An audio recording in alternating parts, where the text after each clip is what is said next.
사건, 사고, 전쟁, 또 당파 싸움, 우한질고, 천재지변 이런 소식들을 너무 자주 듣는 시대가 되었습니다. 그럼에도 불구하고 우리는 하나님의 말씀을 붙들어야 합니다. 민수기 14장 28절 말씀에 그들에게 이르시기를 여호와의 말씀에 내 삶을 두고 맹세하노라. 너희 말이 내 귀에 들린 대로 내가 너희에게 행하리니 라고 말씀을 하셨는데, 우리 말이 여호와의 귀에 들린 대로 하나님이 스스로 맹세를 하셨으니, 하나님은 시건치 않으시는 분이시니 그 말씀대로 이루어질 줄로 믿으시면 아멘. 그래서 그리스도인들은 늘 긍정적인 말, 영적인 말, 축복의 말, 선한 말, 격려의 말, 행복한 말, 감사의 말들을 늘 해야 됩니다. 하나님이 귀를 기울이고 계셨다가 내가 말한 대로 그대로 다시 내게 돌려주신다고 말씀하고 있기 때문에 늘 감사해야 우리가 이런 말이 나오는데, 감사할 줄 모르는 사람을 벌하는 법은 없다. 감사할 줄 모르는 삶 자체가 벌이기 때문이다. 라이프 콥스라고 하는 사람이 이런 말을 했습니다. 늘 감사해야 감사의 말이 나오게 돼 있다라는 거죠. 사람을 이끌어가는 것이 두 가지가 있는데, 하나는 생각과 마음이고 하나는 말입니다. 생각과 마음 관리를 잘해야 됩니다. 그래야 나를 누가 이끌어가냐? 내 생각과 내 마음이 이끌어갑니다. 늘 말하는 대로 사람은 마음 따라서 삽니다. 마음이 슬프면 내 삶 전체가 슬픈 것이고, 마음이 기쁘면 내 삶 전체가 기쁜 것이고, 그래서 마음에 따라서 마음이 기쁜 사람은 새가 노래한다 그러는 것이고, 마음이 슬픈 사람은 새가 운다 그러는 거예요. 다 자기 마음에서 귀신이 나는 것이고, 자기 마음에 따라서 행복과 불행이 결정이 되는 것인데, 마음이 행복해야 행복하고 긍정적인 말이 나오는 것입니다. 그러므로 마음 관리 잘해야 되고 입술 관리를 잘해야 되는 것은, 하나님의 말씀에 네 입의 말로 네가 잡히게 된다라고 말씀하고 있기 때문에 우리는 말을 잘해야 돼요. 생각이 좋아야 좋은 말이 나오는 겁니다. 그래서 옛날 어른들도 말이 뭐가 된다? 시가 된다라고 말했습니다. 우주가 듣고 있으니 우주에서는 말하는 것을 조심하라 라고 했습니다. 그래서 낱말은 새가 듣고 반말은 쥐가 듣는 것이니 함부로 말하지 말라라고 말을 하는 거죠. 이 사람이 하는 말에는 힘이 있습니다. 인간의 말은 단순한 소리가 아닙니다. 단순히 진동수를 가진 파장이나 입자도 아닙니다. 그 안에는 엄청난 힘이 내재되어 있습니다. 음식을 다른 사람들과 먹으러 가가지고 성격 급한 사람이 오늘은 내가 낼게 라고 말을 던졌습니다. 그 순간 그것은 정해진 미래가 되는 것입니다. 다시 담을 수 없는 실제가 됩니다. 그래서 오늘은 내가 낼게, 그 말 한마디를 하면 내 호주머니에서 반드시 돈이 나와야 됩니다. 선거에 출마한 사람이 출마 나는 포기합니다 라고 말 한마디를 하면 그 선거에서 패배하고 다시 나올 수가 없습니다. 윤석열 대통령이 계엄 선포를 한마디 한 그 말 때문에 우리가 이 혼란을 겪고 있습니다. 말은 이와 같이 내 입에서 나오는 순간에 실제가 됩니다. 현실이 됩니다. 능력이 됩니다. 남자와 여자가 만나서 서로 하는 말이 사랑해요 라고 한마디, 사랑해요 라고 말을 하면 사랑하게 됩니다. 이게 천국을 만듭니다. 또 나는 더 이상 당신을 사랑하지 않아요 혹은 드라마의 그 명대사처럼 당신을 부숴버릴 거야. 이런 말을 하는 순간에 지옥이 만들어지는 것입니다. 된장녀라는 말을 사용하는 순간에 세상에 없던 된장녀가 탄생을 합니다. 또 급식충이라는 말을 쓰는 순간에 우리 10대들은 급식을 타먹는 벌레로 전락을 합니다. 이처럼 말이 시작이 되면 끊임없이 무언가가 창조됩니다. 이것이 우리가 경험하는 말의 세계입니다. 말에는 힘이 있고 삶을 압도하는 창조적 능력이 있습니다. 기독교는 말씀의 종교입니다. 믿으시면 아멘. 말씀이라는 것이 뭐냐? 말의 높임말이 말씀입니다. 성경이 하나님의 말씀이다라고 말하는데 말을 문자화해 놓은 것이 성경입니다. 그래서 하나님의 말이 이게 문자화되어서 우리가 읽을 수 있도록 준비되어 있는 게 성경입니다.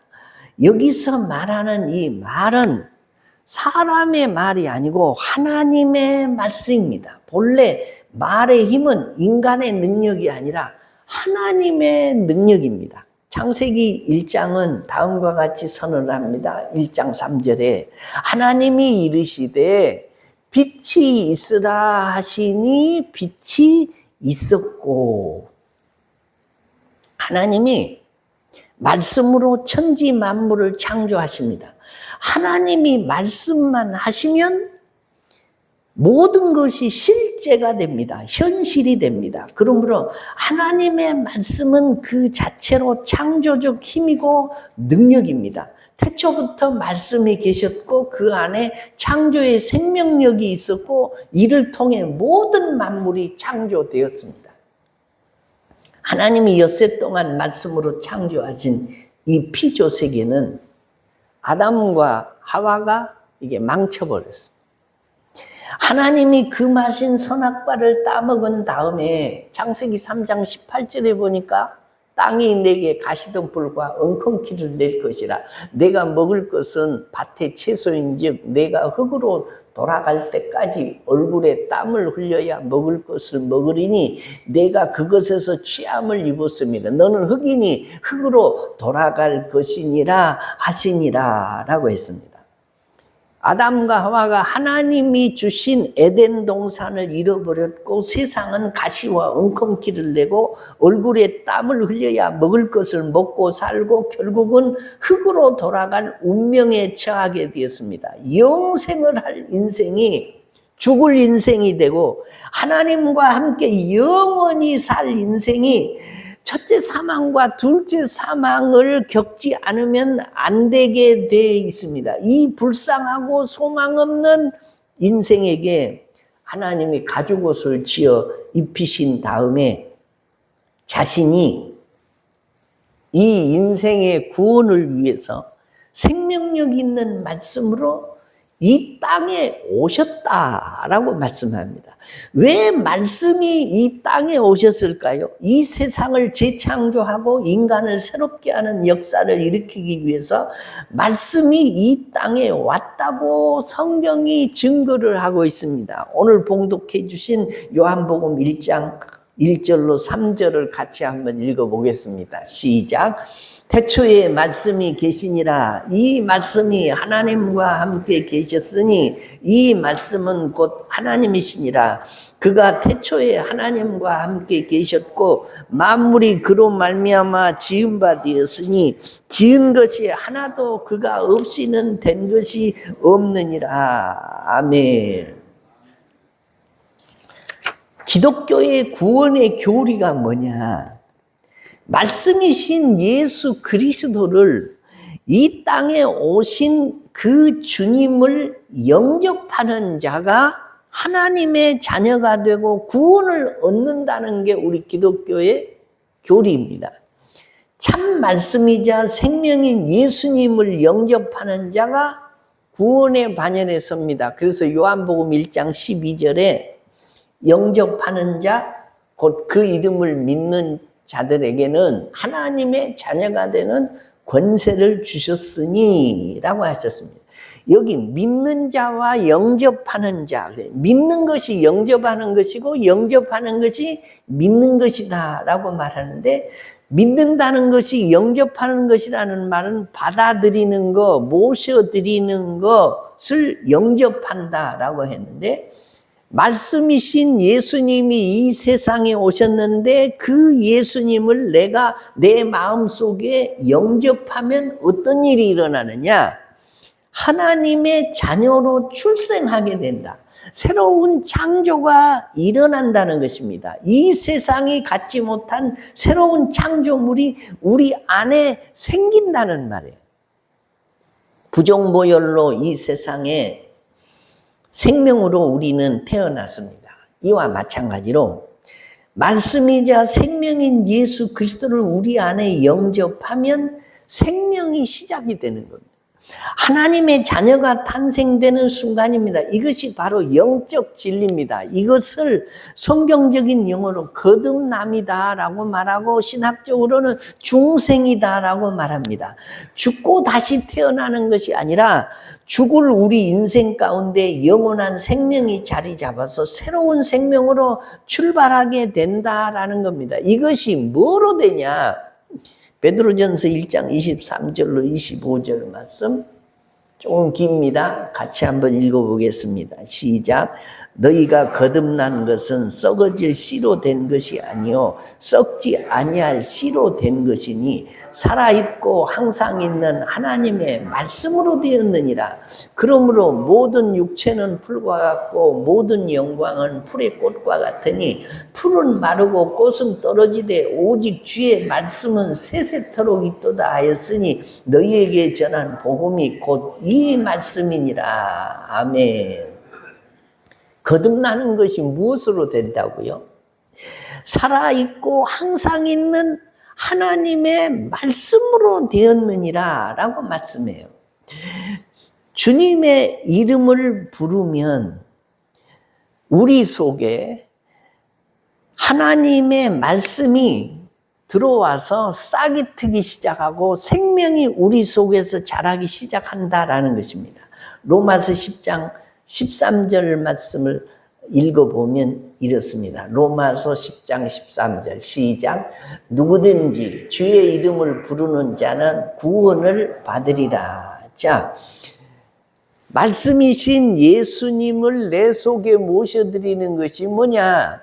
주의 이름을 부르는 거다라고 말씀합니다. 뒤이어서 14절부터는 믿지 않는 자가 어찌 부를 수 있고 듣지 못하는 이가 어찌 믿을 수 있으며 전파하는 자가 없이 어찌 들을 수 있겠느냐는 반문이 이어집니다. 다시 말하면 전파하는 이로부터 말씀이 들려지고 그 말씀을 듣는 자가 믿음을 갖게 되고 그 믿음을 통해서 주님의 이름을 부를 수 있고 거기서 놀라운 역사가 일어난다는 말씀입니다. 그러므로 우리가 구원을 얻기 위해서는 먼저 말씀을 들어야 됩니다. 그 말씀을 듣고 믿어야 되고 믿은 다음에 주님의 이름을 부르면 거듭나고 하나님의 자녀가 되고 천국 시민이 되는 줄로 믿으시면 아멘.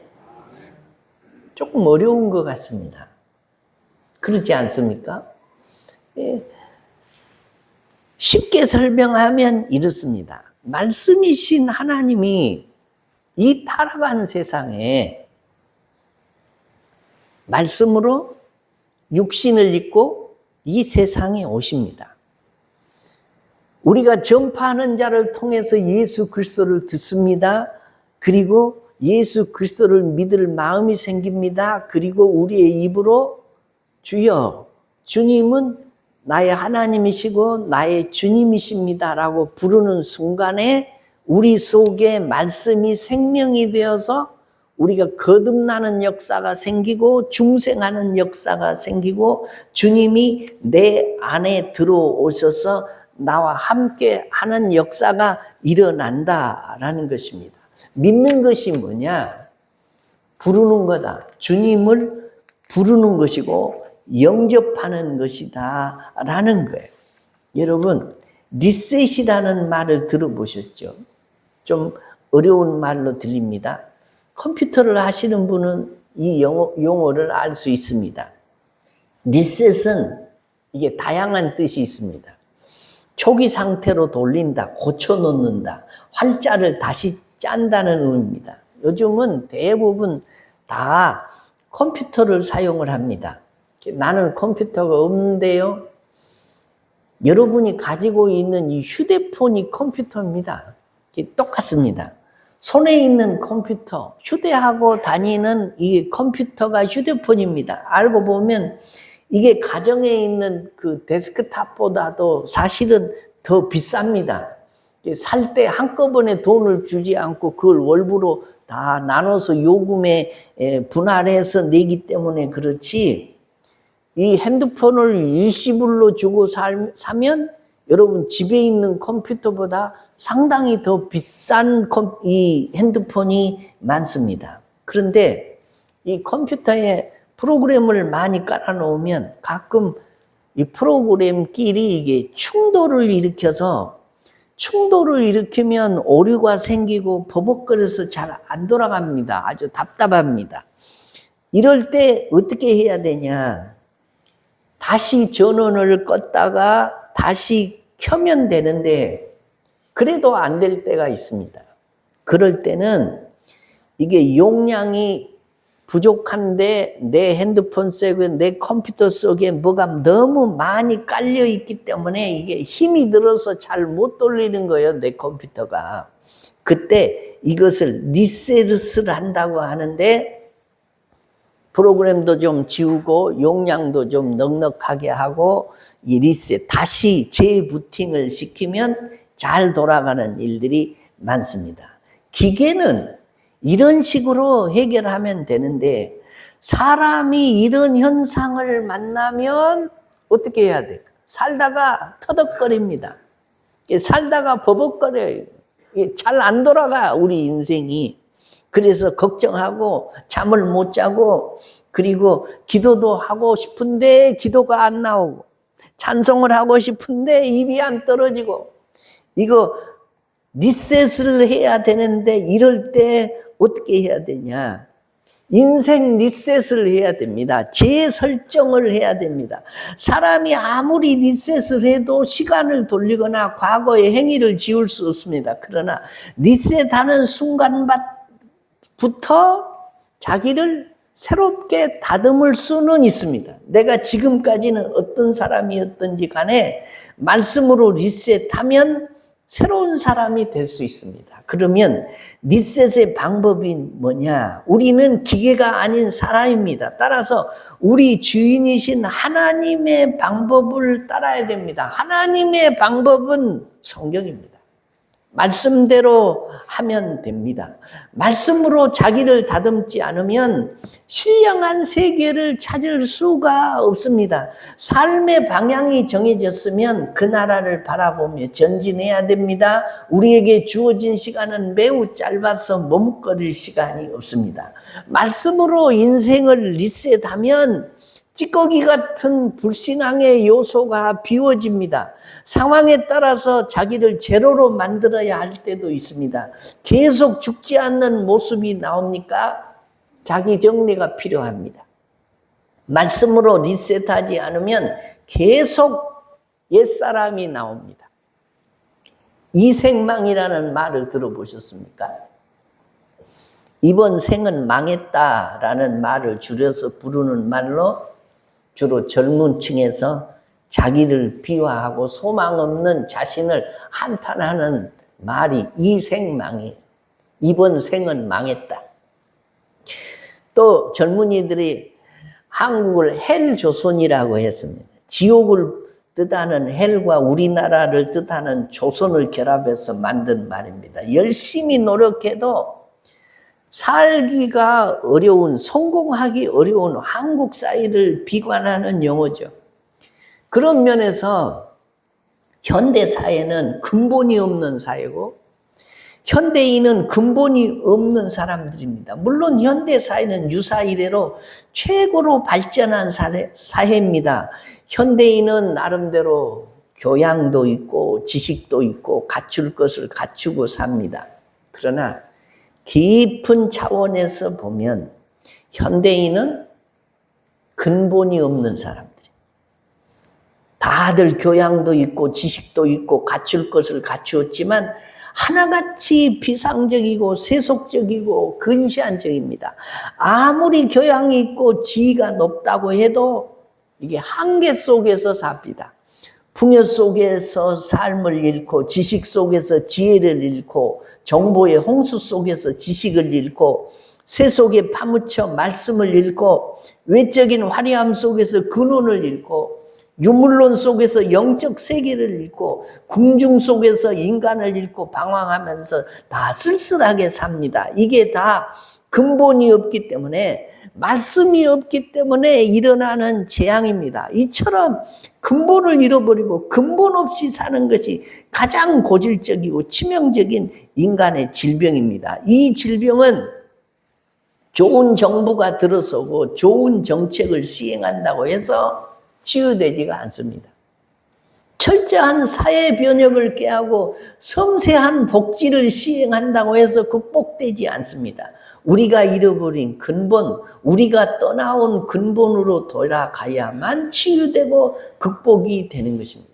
여러분, 세상의 근본은 하나님이시고 세상의 근본은 예수님이시고 세상의 근본이 예수님이라는 말은 이 세상의 근본이 말씀이라는 말씀입니다. 동의하시면 아멘. 예수님의 제자인 사도 요한이 이 복음서를 기록하면서 놀라운 이야기를 합니다. 태초에 말씀이 있었다고, 그 말씀이 하나님과 함께 있었고 더 나아가서 그 말씀이 곧 하나님이라고 말하고 있어요. 그렇습니다. 성경에 의하면 하나님은 말씀입니다. 말씀이 곧 하나님이고 하나님이 곧 말씀입니다. 그분이 이 땅에 말씀으로 오셨습니다. 예수님이 바로 이 땅에 오신 말씀입니다. 그 말씀은 또한 빛입니다. 생명입니다. 모든 생명은 말씀으로부터 나옵니다. 말씀이 없으면 생명도 없습니다. 할아버지 한 분이 처음으로 교회에 나오셨습니다. 교회에서 예배를 드릴 때 가장 힘든 시간이 길고 지루한 시간이 설교 시간이었어요. 설교를 들을 때 자신만 성경을 어려워하고 지루해하는 것 같아서 항상 답답했는데, 어느 주일에 목사님이 설교를 하는 중에 성경 말씀은 진리입니다 라고 강조를 했습니다. 그 목사님의 말을 듣고 이 할아버지의 마음이 편해지기 시작했습니다. 목사님이 성경 말씀은 진리입니다, 이 말씀을 이 할아버지가 어떻게 들었냐, 성경 말씀은 진리입니다 라고 들었습니다. 아, 성경 말씀은 진리는구나. 그러니 나도, 모든 사람이 다 진리니 나도 진리인 것 마땅하지, 그렇게 생각했습니다.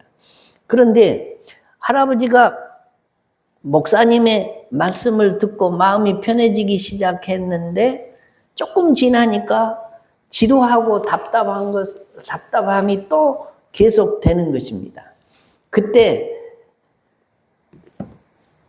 목사님이 주일날 또 설교를 합니다. 성경 말씀은 진리입니다 라고 또 전했습니다. 그 설교를 들으면서 할아버지 마음이 또 편해졌습니다. 성경 말씀은 진리입니다 라는 말을 성경 말씀은 찔립니다 라는 말씀으로 들었습니다. 성경 말씀을 들으니까 늘 마음에 찔림이 있었어요. 그래서 마음이 늘 불편했는데, 목사님이 성경 말씀은 진리입니다 라고 말하는 것이 성경 말씀은 찔립니다 라는 말로 들렸어요. 아, 나만 찔린 것이 아니라 설교를 들으면 다른 사람도 다 찔리는가 보구나. 또 목사님이 한참 몇 주가 지난 다음에 또 성경 말씀은 진리입니다 라고 설교를 하니까 이 할아버지가, 아, 성경 말씀은 정말로 진리구나 라고 깨닫고 말씀을 통해서 하나님의 사랑을 깨닫고 고백을 했다라는 것입니다. 여러분은 하나님의 말씀을 대하는 단계가 어느 단계입니까? 성경 말씀에 질리는 단계입니까? 찔리는 단계입니까? 성경 말씀에 아멘으로 화답해서 말씀을 따라서 나를 바르게 세우며 변화시키는 단계입니까? 말씀이신 하나님은 말씀으로 온 세상을 창조하셨습니다. 말씀으로 세상을 다스리십니다. 말씀으로 세상을 해방시키시고 구원하십니다. 말씀으로 새로운 세계 즉 새하늘과 새 땅을 여십니다. 말씀으로 인간과 소통하십니다. 하나님은 아담과 말씀하셨고 아브라함과 모세와 사무엘 다윗에게 말씀하셨고 수많은 선지자들에게 말씀하셨습니다. 그리고 지금도 이 세상을 향하여 말씀하고 계십니다. 그 말씀은 모든 것을 살리는 능력입니다. 능력의 말씀은 인생의 중심이고 역사의 중심이고 생명의 중심을 꿰뚫고 들어옵니다. 말씀이 들어가면 사람이 변하고 사회가 변합니다. 시편 119편 11절에 내가 주께 범죄하지 아니하려 하여 주의 말씀을 내 마음에 두었나이다. 그러니까 만물은 이 물질 덩어리가 아니라 말씀 덩어리인 셈입니다. 믿음도 말씀을 들음으로 발생합니다. 바울이 믿음은 들음에서 난다. 로마서 10장 17절에 그러므로 믿음은 들음에서 나며 들음은 그리스도의 뭐죠? 말씀으로 말미암느니라. 말씀이 없으면 믿음이 생기지도 않고 말씀이 없으면 구원도 없고 말씀이 없으면 성령님의 역사도 없고 말씀이 없으면 깨달음도 없습니다. 사랑하는 성도 여러분, 이 세상 끝날에는 다 사라집니다. 뭐만 남냐? 말씀만 남습니다. 우리가 하나님 앞에 설 때 말씀으로 산 것만 가지고 갑니다. 근본만 가지고 갑니다. 하나님이 우리를 심판하실 때 말씀으로 산 것만 평가하셔서 우리에게 상급을 주십니다. 부자로 살았냐, 가난하게 살았냐, 출세를 했냐, 그저 그렇게 세상 살다 왔느냐를 하나님은 묻지 않습니다. 뭐 가지고 우리를 판단하시냐? 오직 하나님의 말씀으로 산 것만 가지고 우리를 평가하시는 줄로 믿으시면 아멘. 말씀 밖에서 내 문제를 해결하려고 했던 것들을 우리는 해결해야 합니다. 새 한 해 동안 우리가 어디로 돌아가야 되냐? 말씀으로 돌아가야 됩니다. 말씀을 읽고 듣고 쓰고 지키고 순종하는 사람들이 복 있는 사람입니다. 요한계시록 1장 3절에 이 계시의 말씀을 읽는 자와 듣는 자와 지키는 자가 뭐가 있다? 복이 있다라고 말씀해요. 말씀을 떠나서는 복이 없습니다. 말씀을 떠나서는 성공과 실패도 없습니다. 말씀을 떠나서는 근본이 없는 것입니다. 사랑하는 성도 여러분, 새 한 해 동안 우리는 어디로 돌아가야 되냐? 다시 말씀으로 돌아가야 됩니다. 말씀이 근본입니다. 말씀이 능력입니다. 말씀대로 산 것이 인생을 성공하고 바르게 사는 것입니다. 때문에 하나님의 말씀을 읽고 듣고 쓰고 지키고 순종하는 복 있는 자들 되시기를 주의 이름으로 축원합니다.